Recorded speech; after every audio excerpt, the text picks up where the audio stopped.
All right, foundations of tech. Just kind of going over the last section of telecommunications. This is the last section in communication technology, and I want to kind of go over the reason we have telecommunication. Well, if you guys kind of go back in time and understand how communication all started, we just started talking to one another, and then over time we have went from being in the home and outside in public, and we just were talking to each other, and then we started distance ourselves. So, for example, I'm not going to go too far back, but just give you an example. I'd go to Walmart, and my mom would need to get a hold of me, so therefore she would call Walmart and have them page me over the intercom.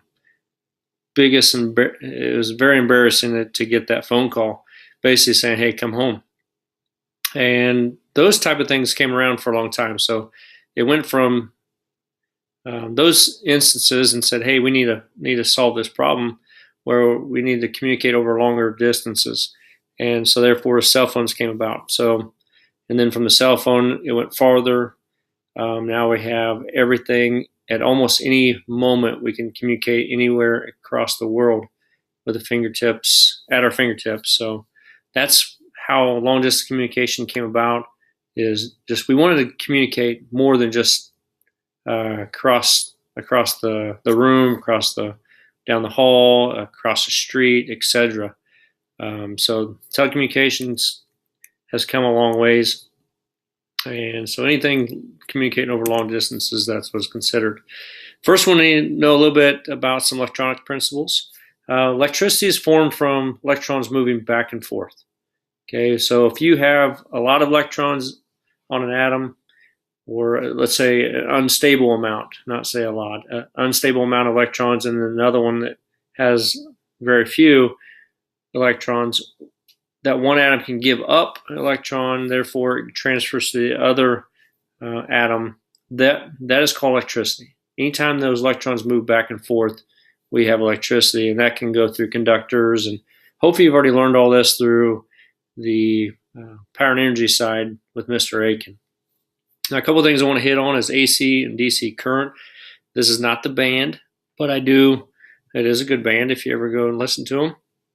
It's some 80s rock, but AC and DC is alternate current and direct current. I've got a small video I want you to watch. It's going to kind of give you a better understanding of what AC and DC current is.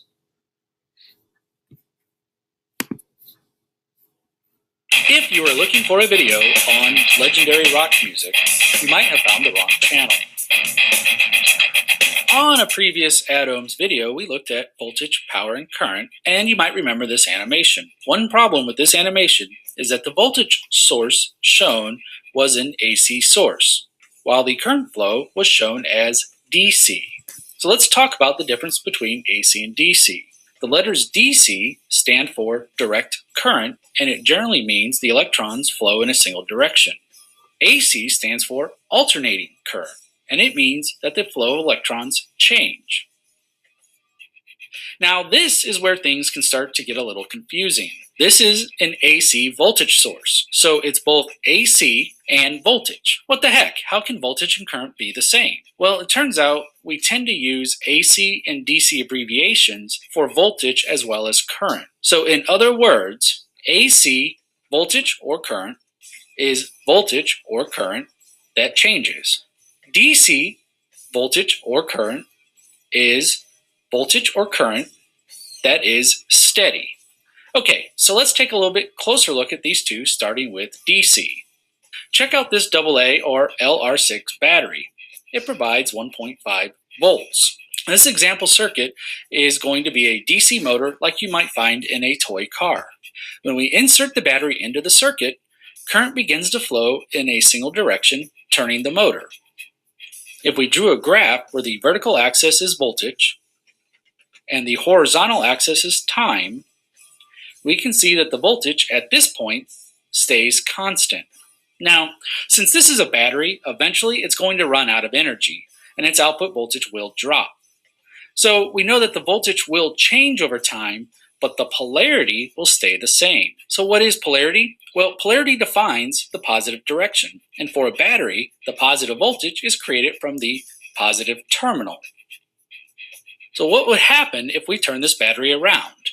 Well, that reverses the polarity, which means the current will flow in the opposite direction as before, causing our motor to spin in the opposite direction. Okay, so let's move on to AC, and in this case we're going to use a light bulb and a North American AC socket because, well, I live in North America. Notice how the circuit behaves when we turn the switch on. Let's break down what we're seeing by using the voltage graph again.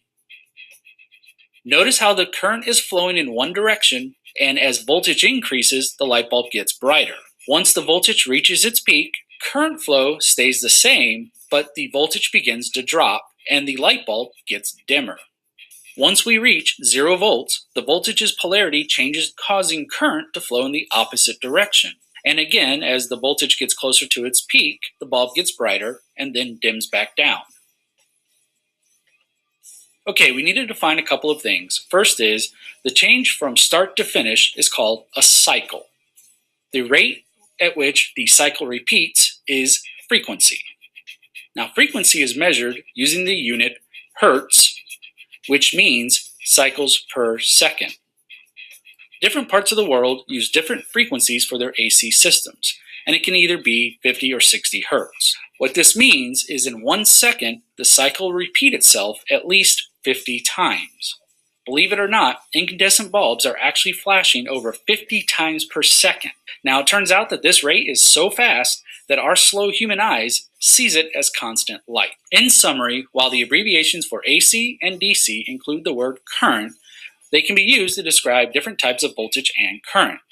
DC voltages do not fluctuate, while DC current flows in one direction. AC voltages change over time, and the current flow can alternate direction.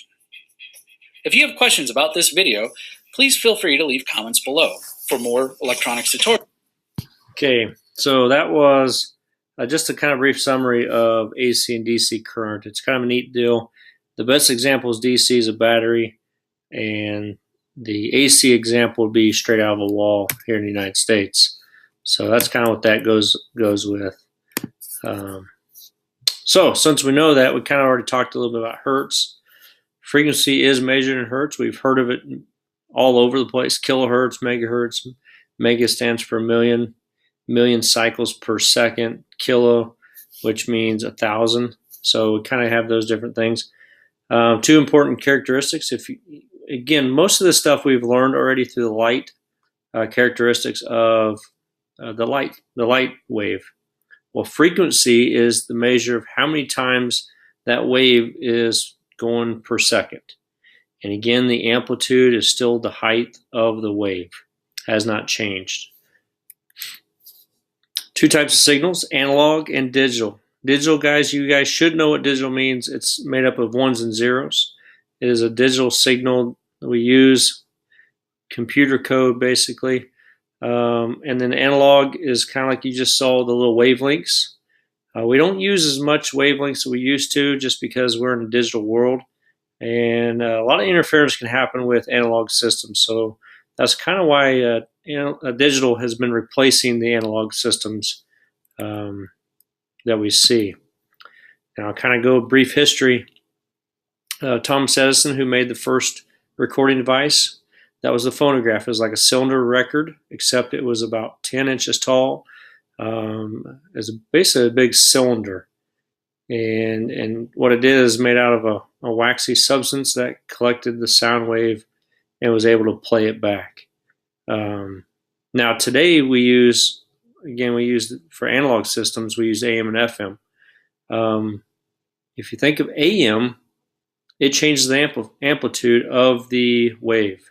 So again, the amplitude is the height of the wave. So in the AM systems, we change the height of the wave to differentiate what wave that we're trying to hit.